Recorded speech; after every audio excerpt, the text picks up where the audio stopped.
nearby within a radius of 2 to 3 kilometer radius, the number of higher primary or primary schools that come up, come within that ambit are pulled together, and they can use their resources, exchange their resources, and use for the better development of each other.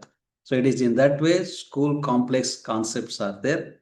So if schools has some special educators and another school doesn't have special educator facilities, and if that school can spare the special educator services or a designated day and time for schools, and the teacher can go in rounds to different places where these services are required, and he can render his services in a more meaningful manner.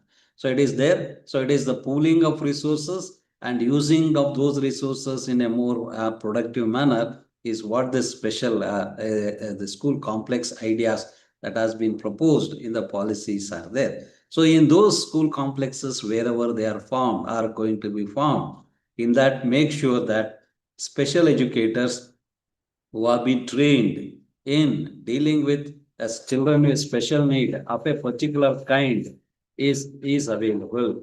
Now we are looking for a special educators who have been exposed to multiple disability areas, not one single disability area. Okay, you cannot say I am specialized in deaf cases, I am specialized in blind cases, I am specialized in locomotor cases. So these cannot be happening. So we want the specialists who are exposed to multiple disability areas and their services can be made use of. And again, the policy talks about barrier-free access for all children with disabilities. Okay, will be enabled as per RPWD Act. So access, barrier-free access. That means if a child with locomotor disability is there, and if the school doesn't have the lift, and whichever period is going to stay in the schooling, all his classes has to be held only in the ground floor only. You cannot force him to climb the steps and come to your first floor. So those kinds of accommodations, alterations you have to do, and if possible, you have to meet the requirement of the learners in those cases. So if there are any barriers are there, try to eliminate them. If there are stairs are there, if opportunity is there to create a ramps, you create them, okay, with the railings and even access to the toilets, access to the various premises, resources, facilities that you are offering in the class, in the school complex, the school compound itself must be made available. So barrier should not be an hindrance in any way. That is what the RPWD Act also says. Then different categories of children with disabilities have differing needs. So that means here all of them doesn't have only the one set of needs, one set of requirement. So we have 21 disabilities as listed out by RPWD Act. So each of those 21 disabilities may be requiring their specific needs, and there are specific requirements, and that needs to be fulfilled by the school and by the teachers and the facilities, infrastructure facilities that are available. So you must be able to identify that who are those who falls under that category and what is that facilities I need to give. Okay, like for example, if scheduled caste and scheduled tribe students have financial needs that could be met by making them to avail the available scholarship facilities given by respective departments or boards that you can facilitate them. So it is like this, you have to see which kinds of needs the children have, and accordingly how do I facilitate them and how do you continue them to empower in my educational ideas. So it is in that way school and school complexes must work and will work and be supported for providing all children with disabilities with accommodations and support mechanism tailored to suit their needs and ensure participation and inclusion in the class. Okay, so that means here school is there, must be treated as a support system for the learner, and whoever is there in the schooling system, including the administration and the teacher and the learning resources, must be part of the supporting system. So if you are able to use that, extract that supporting system maximally for their advantages, then this can be made use of and can be put into action as a reality. And you cannot be saying that I don't have these resources, I don't have that personnel, so I cannot deal with that. That kind of excuses is not accepted by the RPWD Act. So we need to empower ourselves. We need to learn those kinds of strategies and techniques and then try to deal with that child in a more meaningful manner. So this is what the school complexes must be able to do that. And again, they say, how do we facilitate them? What are the different kinds of needs that are there? So the policy in particular, it says that assistive devices and appropriate technologies. Okay, assistive devices are, as the name says, the devices are the gadgets which which assist the learner to make use of it and do his routine work. Okay, if he's got a locomotor problem, the gadget is the wheelchair. The learner will use the wheelchair for his mobility. He will rotate, he will move the wheel, he will move it, or if it is mechanized, he will operate it and he will do his mobility activity. And mobility should not be an hindrance. That hindrance is overcome by the assistance of the wheelchair. Okay, if he is a blind man, if he is not is a blind man, then I must give him a textbook with the braille. I cannot give the normal textbook. So I must be providing him with the braille textbook. And he is going to read and write only the braille. So therefore, as a teacher, I should also know how to read and write. So it is in that way they are saying what is that is there, whichever the disabilities are there, you need to know them, what are the requirements and what are the gadgets that are available and which one we should keep it in the school and how do we facilitate them. So it is in that way you should be able to provide all those kinds of assistance. And appropriate technology can also be used. Whatever is there, you can try to do that. Okay, so it is in that way you can try to see that. So even you can see that some of the, if they are some are low vision problem, then the textbook printing is enlarged, font size is enlarged, and enlarged textbooks are given to them. Okay, if he is a hearing impaired child, okay, and he is able to only see the reading of the people, lip reading, and try to make a meaning out of that, then a person reading the book with appropriate gestures and constant expressions, postures are recorded and made available to him. Okay, the blind may have a tape recorder and he can use it for recording the deliberations, what happens in the classroom, and he can take that recordings and he can listen at his convenient time and he can do that.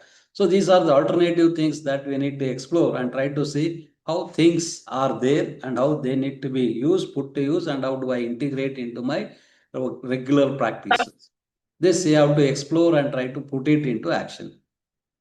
And they say that this will apply to all school activities. Okay, not only to curricular activity, they are saying co-curricular activity also, arts, sports, and vocational education. So because of disability factor, you cannot deny them the equal opportunity of participation in these areas also. You need to promote them. So when you are promoting them, whatever changes it requires, you need to bring those changes in that playing conditions. Like for example, you might be aware of how blind cricket is played. Okay, how it is played? Cricket is being played even by the blind people. What is the modification they have done to that game? They are using a ball which makes a sound. The field area is restricted, and the bowling is also changed, pattern is changed. Okay, but the scoring, the catching, and the other decisions remain same. So it is these kinds of changes one needs to bring in into the playing conditions or into the playing materials and encourage them to play that game if they are interested in doing it. So it is in those ways you need to modify.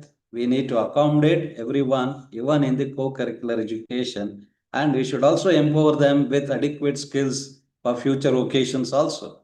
So what kind of vocation is best fits to their abilities, which are not harmful, which they can do it very conveniently? Those kinds of vocations has to be identified, and in those areas, they must be given education as well as training in those kinds of things. So you cannot deprive them of these kinds of opportunities because of their disability nature. You cannot take excuse in that factor. That is what it says. And school means they must participate in every kind of activity the school is providing.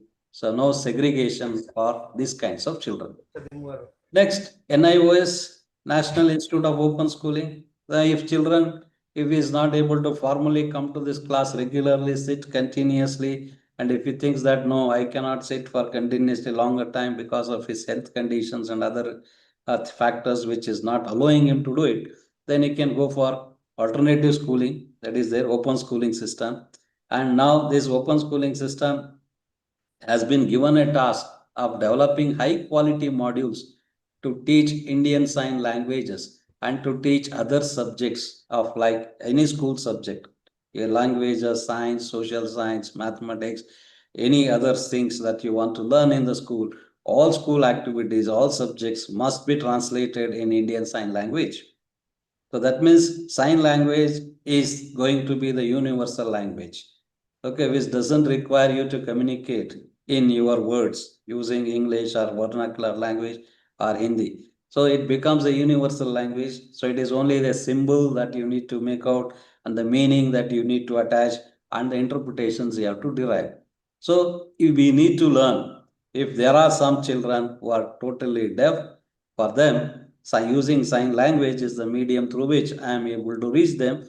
So there is a organization which is being emphasized, given a responsibility of developing the entire school textbooks in Indian Sign Language, and using that, teachers must also be empowered to teach them using that. Then adequate attention will be paid to the safety and security of children with disability. Okay, this factor comes in because of the Child Rights Act. Child Rights Act has been already in place, so it ensures that every child up to the age of 13 years must have the adequate freedom, adequate facilities of enjoying their childhood activities.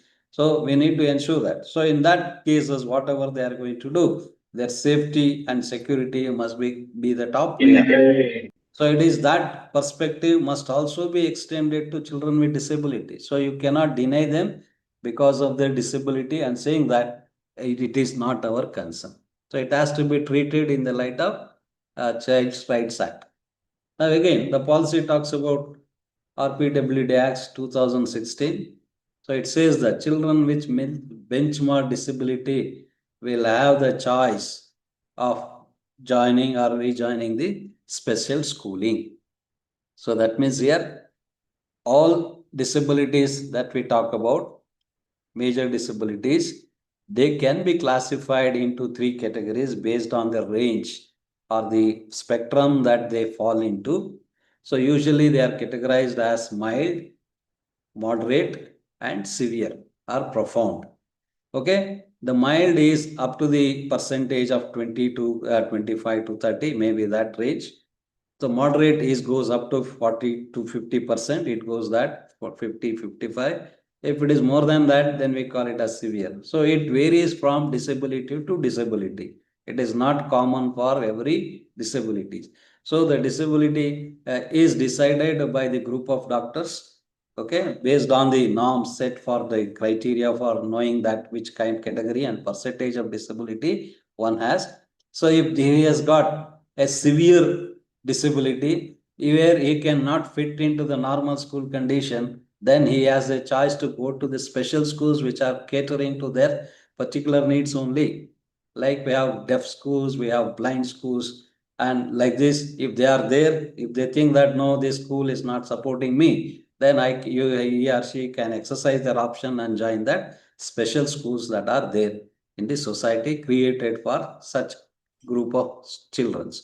So they have the choice, but we cannot force them to go there unless and until the parent and the child takes their own decision regarding it. And if you show that he has got a his disability is crossing the benchmark as it is in that benchmark criteria, you cannot deny the educational facilities in your own context. Then you have to create resource centers for them. And how that resource center must, you may be having in your own setup, or it may be available in your neighbor school setup. So you need to look at that. How do I go to get them? So the policy says that resource centers in conjunction with special educators will support the rehabilitation and educational needs of the learner. Okay, with severe or multiple disabilities, and will assist parents or guardians in achieving quality homeschooling and skilling for such students as needed. Okay, so that means here you cannot go away with your responsibility of the child. The school must own up the responsibility, and if it is not able to provide at the school, you must extend the same facilities at the child home itself by providing a special educator or a volunteer who can support the rehabilitation of the child at home and still try to work towards educating and providing the necessary skill for such kind of children. So it is for that kind of children.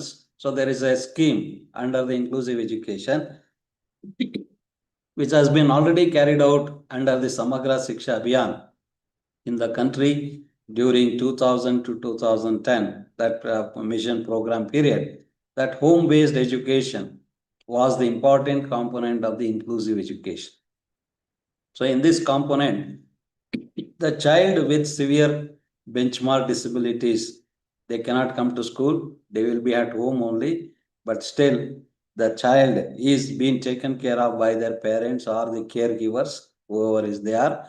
And that in that condition also, a volunteer appointed by the school or a teacher regularly visit to the child's home for a particular duration of time and ensure that he is going to be provided with at least life skill educations and life skill training activities are given, and all the facilities given to regular students in school, all those facilities are extended to him and it is delivered to the child's home itself. So it is in that way we call that as it is a home-based education which gives which is taken care of and no child is left unaddressed. So that is what the idea of home-based education itself. And there should be audit of home-based education. The policy says that though we are continuing with the scheme, with all extending all the facilities, even providing financial support also, we should see the impact of that. So audit of that program must be seen at regular interval of time and take necessary modification in that factors. Okay, then guidelines and standards for home-based schooling shall be developed based on this audit that you have been done or being carrying out at regular interval of time, and what the RPWD Acts 2016 says in that particular context has to be consulted, and new guidelines and standards has to be listed, derived, and it must be circulated among all the schools. Okay, while it is clear that education of all children with disability is the responsibility of the teacher, so technology-based solution will be used. Okay, so that means here the technology has come to the schools as rescue system. So we can use of the technology and try to reach the learners and try to educate the warden and try to educate the caregivers also and try to ensure that the child is also in the mainstreaming of the schooling pattern also. It is in that way we can think of using the technology based solutions.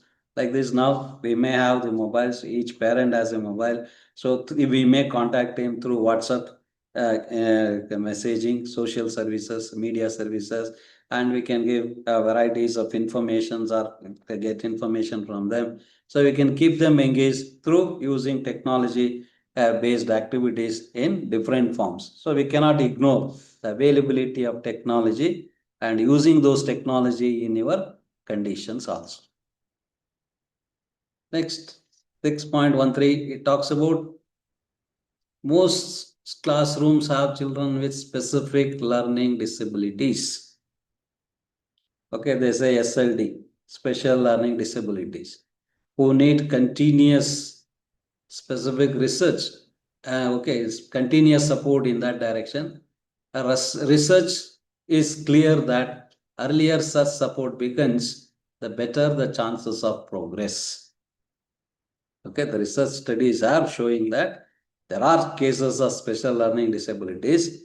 If you are able to identify at the earliest and give the remedial measures for that, then there is a chance of making improvement on that. What are these specific learning disabilities? The disabilities one encounters in the process of learning. Okay, my learning should enable me to either enhance my knowledge body, knowledge capacities, or it should help me to change my attitude towards the knowledge, or it must help me to change my belief and value system regarding that kind of a knowledge. So my learning should enable to do that. So we know that learning happens through sense organs, and each sense organs are interconnected. They are working as independent systems, and each system is coordinated and connected to our central nervous system. If there is any systemic failure that is there within the individual's developmental phase itself, that is there in the creation of the child itself, okay, in that pattern, if there is no pairment with the different system, with the processing aspect, then we find there is a learning disability.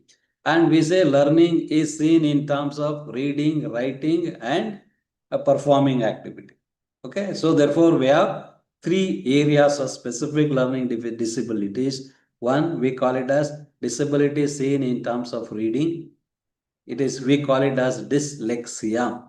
Okay, the child who is unable to read the given language literature, are not able to pronounce very precisely, and not able to make a meaningful sentences, are not able to make a meaningful interpretations, all of them based on reading. If it is there, then we say it is a dyslexia. You may notice that when you ask them to read, given a task of reading a paragraph or anything, so you might have noticing that some students skip the words in between, or they may skip one sentence itself in between. So these are the indications that the child has some problem with reading, and this may be a problem of dyslexia. So a problem with reading. Next comes in writing. So it is called as dysgraphia. So we don't write. So because of your computer technology, modern technology, now our handwriting practices in school has gone to a bottom level. So we don't encourage. So if we are based only moving towards technology oriented teaching, learning, having smart classes, smart boards everywhere, and the child also uses the smart gadgets, then there is no scope for him to develop his handwritings. Okay, the handwritings are indication of his thought process and the way he is trying to present it in a more meaningful fashion. Okay, if that is not written in a replicable, readable formats, then that is also very, very problematic. So we call that as dysgraphia. So you might have noticed a cursive handwriting, a beautiful handwriting, okay, or a scribbling handwriting. Okay, so if some signature, some will write the entire legible name, some will write only the letters, some will only write one line. So that is their own style. We don't say it is there, it is not thing. Okay, so we have different patterns. If that is the patterns that they say, use it very extensively for all activities. If they are used even for reading and making an interpretation of that, writing of that, expressing it in the written form, then we say he has got problem in writing activity. It is a dysgraphia activity. So the writing is important because in school setup, all our examinations and activities performances are tested based on the written form to the some extent at some point of time.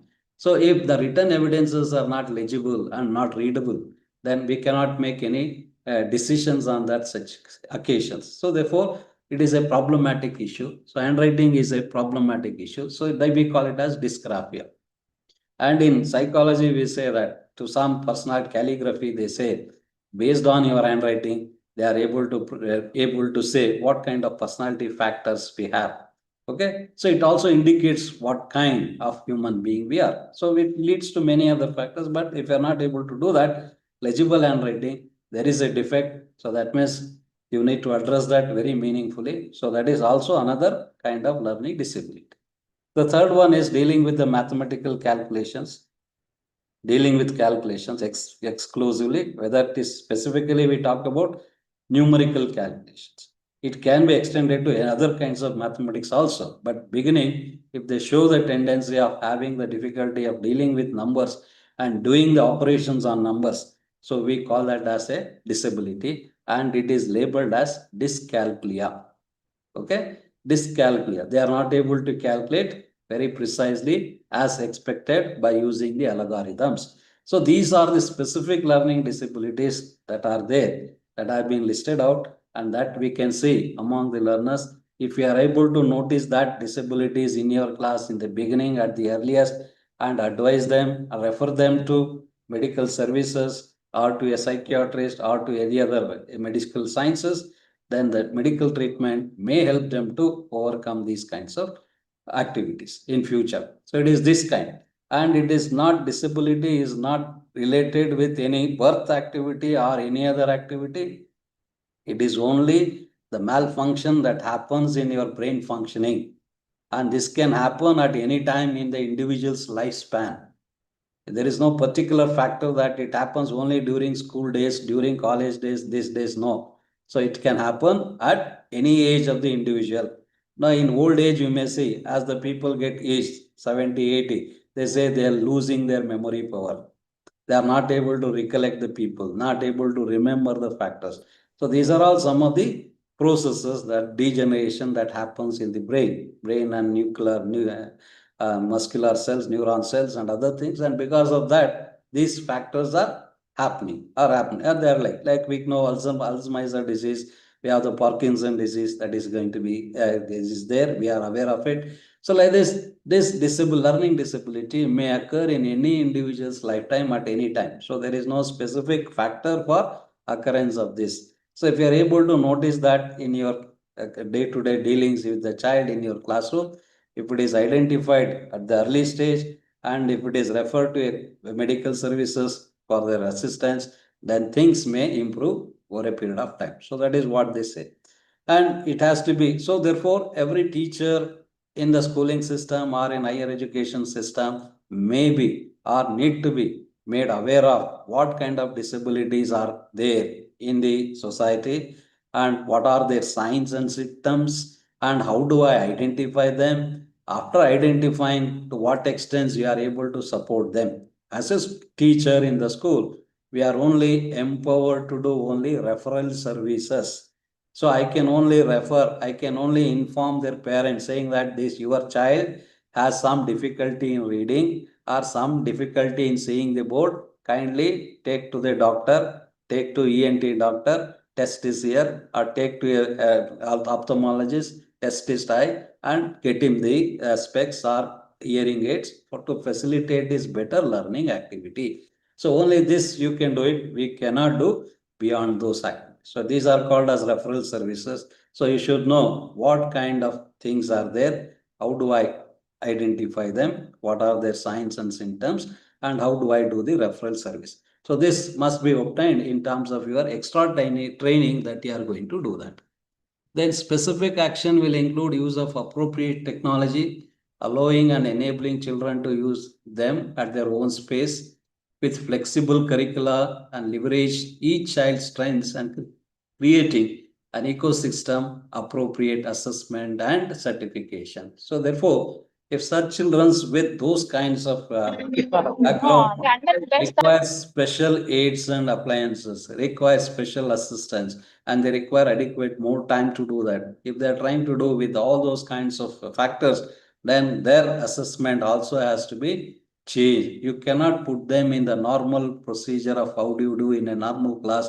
We need to have a different approach, a different way of addressing them, assessing them differently. So I need to look at them and know the different strategies of assessment and use them very efficiently.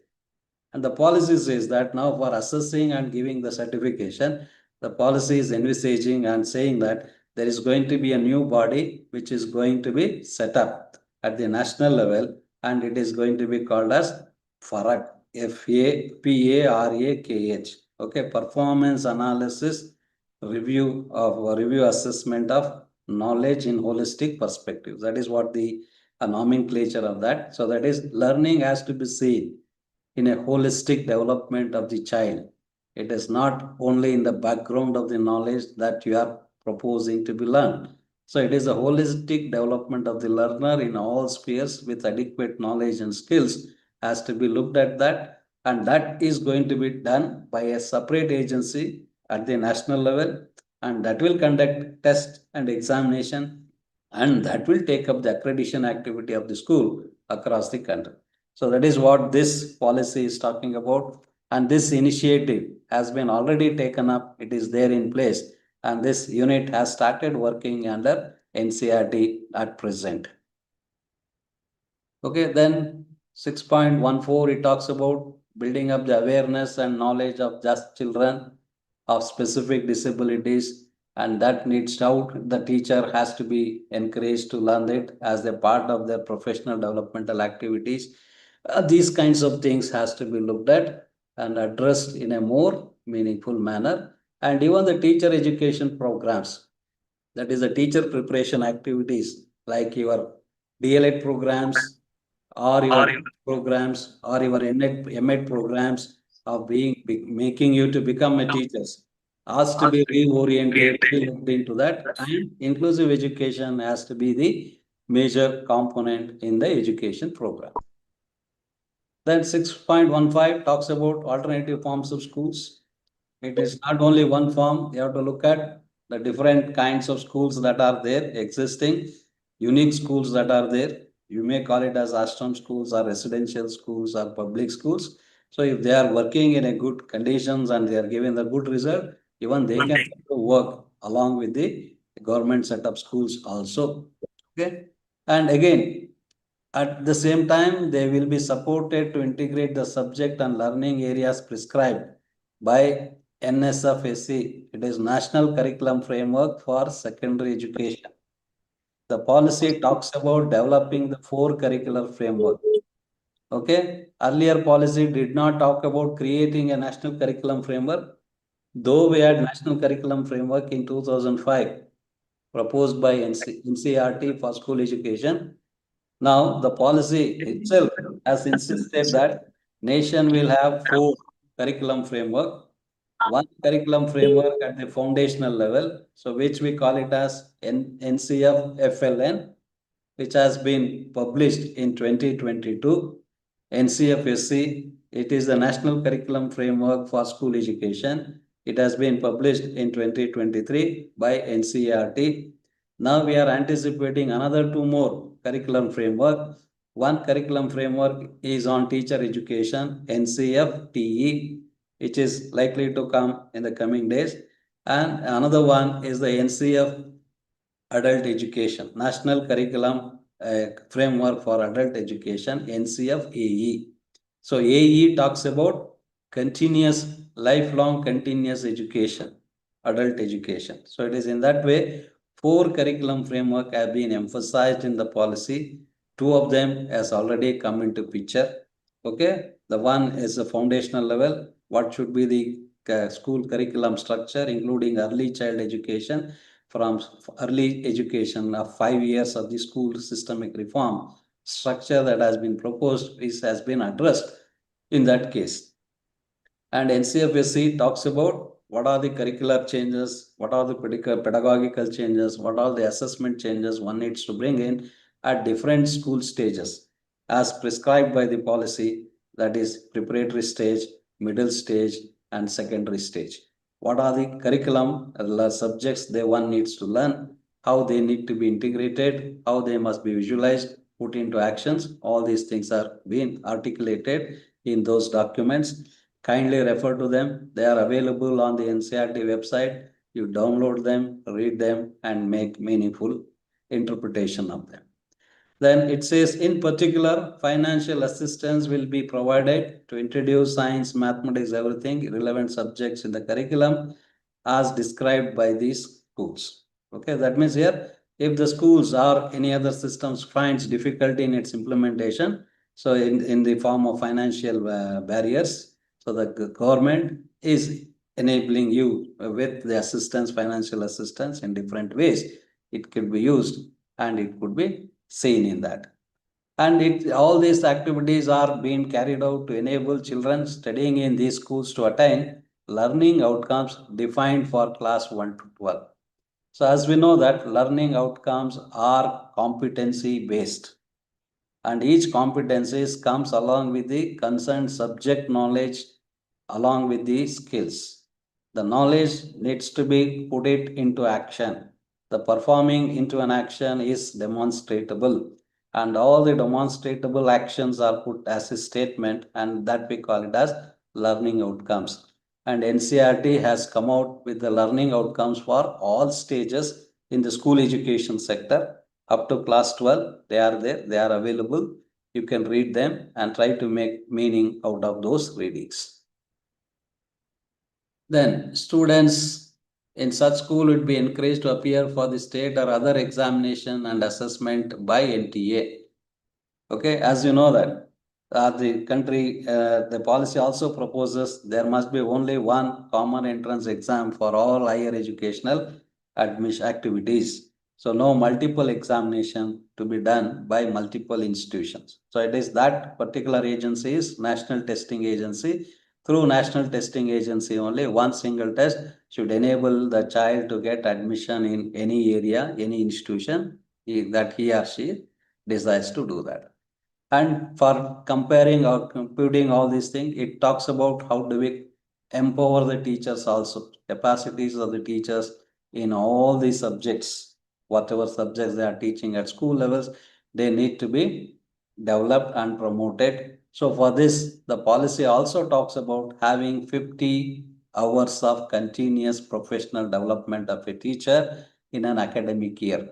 So in any academic year, 50 hours has to be devoted for the professional developmental activity by attending to the orientation program or a refresher program or a seminar or a conference, and sharing their knowledge and disseminating the knowledge activities has to be done meaningfully in those 50 hours.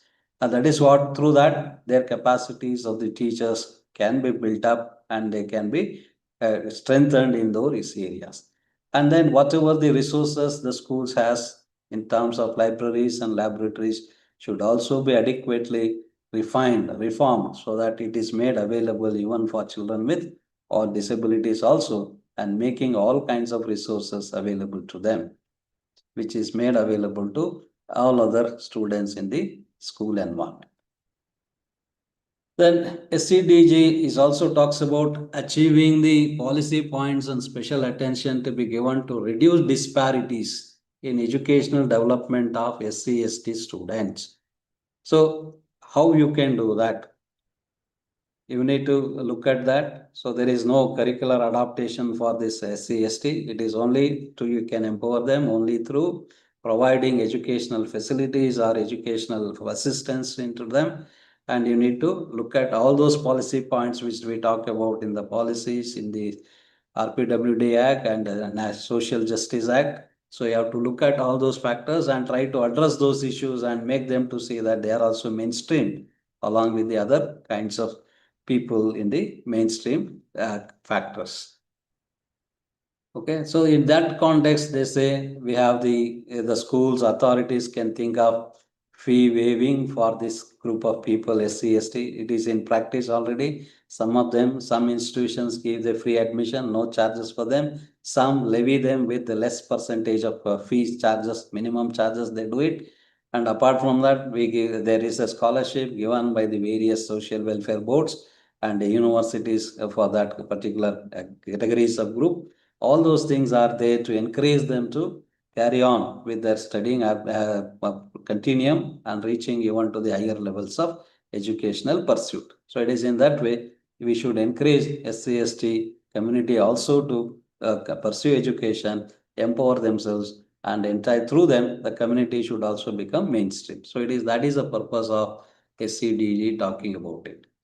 Now, under the Ministry of Defense, now the policy insists that universities or schools must open up NCC in their secondary, senior secondary level or at the higher educational level, because it is through this National Credit Corps organization we are trying to build a civil defense system, and if nation demands them, their services can be rendered to the national security purposes. So it is in that way. So building up that patriotism, belongingness to the country, belongingness to the society, thus values has to be built up. So that can be taken up by opening up your NCC wings. And even by opening up your National Social Service wing, we can try to do these kinds of social engaging activity. All these activities will harness of natural talent and unique potential of students, which in turn help them to aspire to be a successful career in defense forces.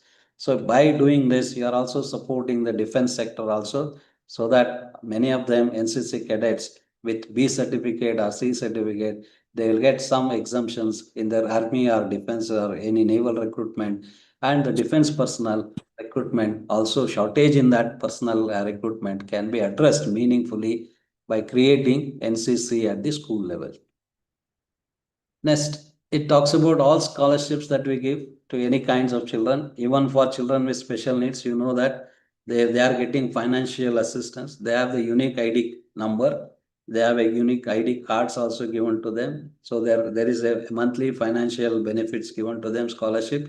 1,000 rupees or 1,500 rupees is given to them based on their disability percentage, and it is directly debited into their accounts. And those scholarships, whichever scholarship, whether it is SC/ST scholarships or it is OBC scholarships or it is a disability scholarships, all those scholarships are to be looked at. And now all these kinds of scholarships have been streamlined into one single window system. So that is, there are varieties of portals that have been created exclusively to provide scholarship by different government departments and agencies.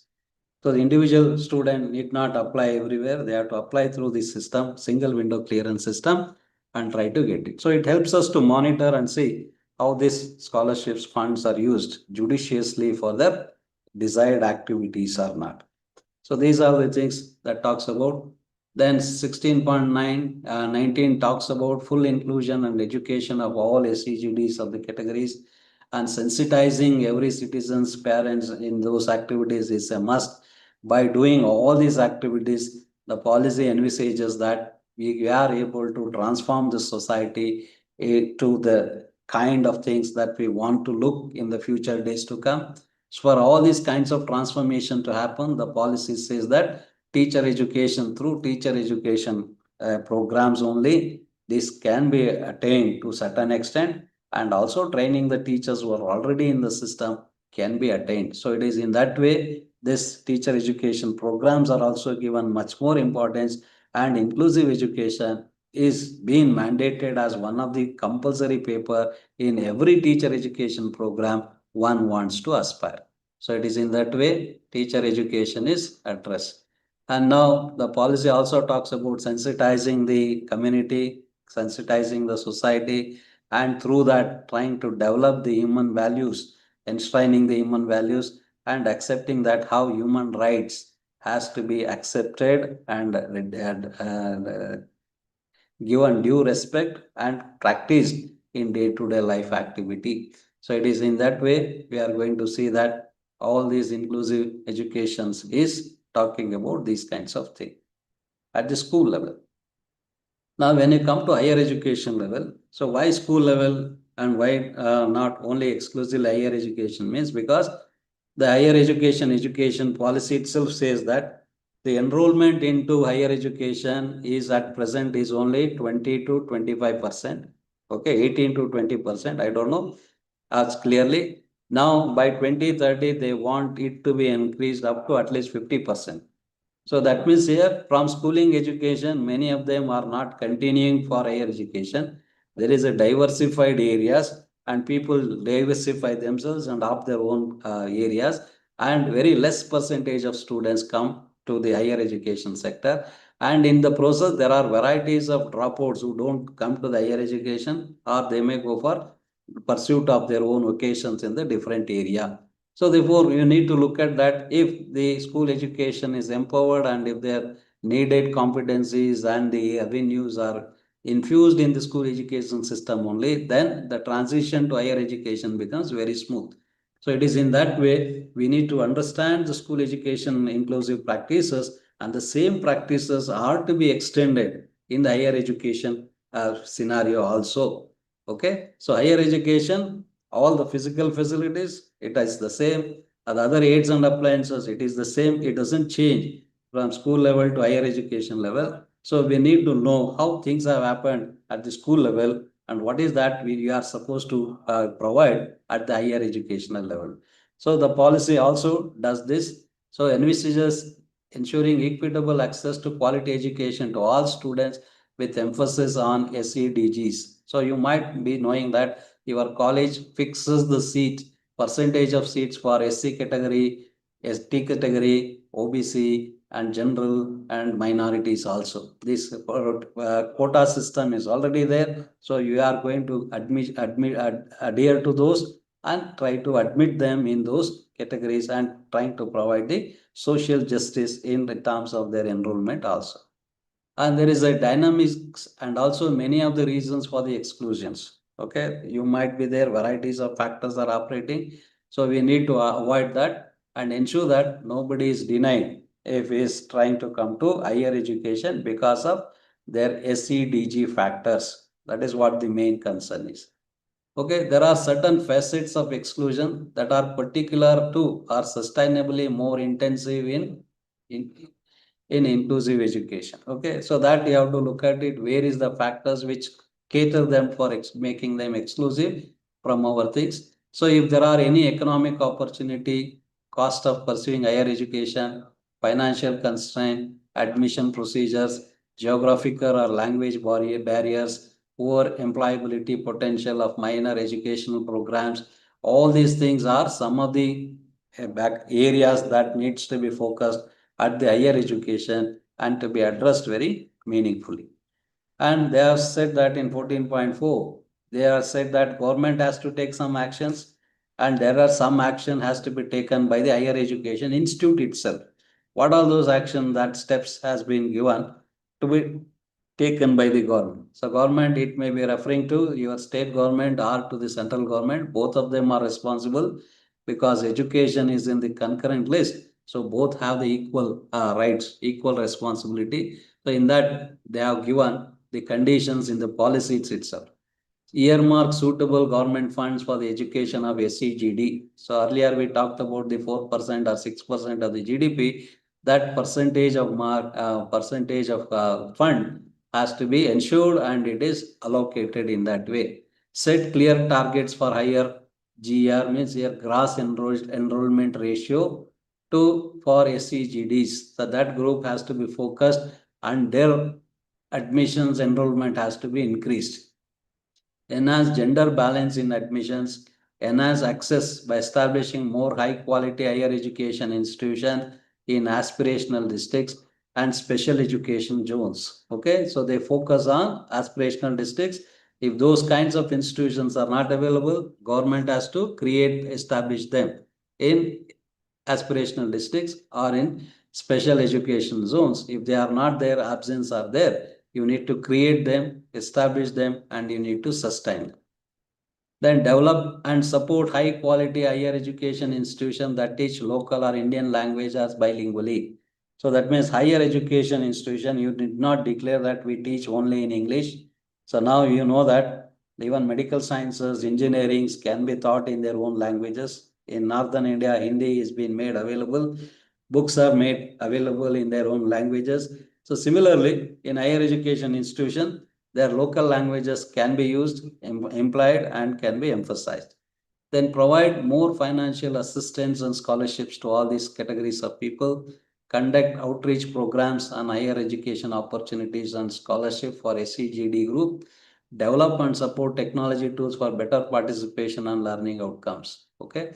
So it is a government task to develop this. So as a part of this, you might be knowing that there are varieties of MOOC program available on the Swayam portal. Okay, so where individual can opt any course according to his convenience and try to pursue the knowledge.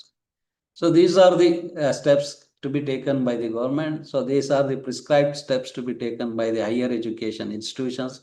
So here higher education institution, I refer it as colleges or universities.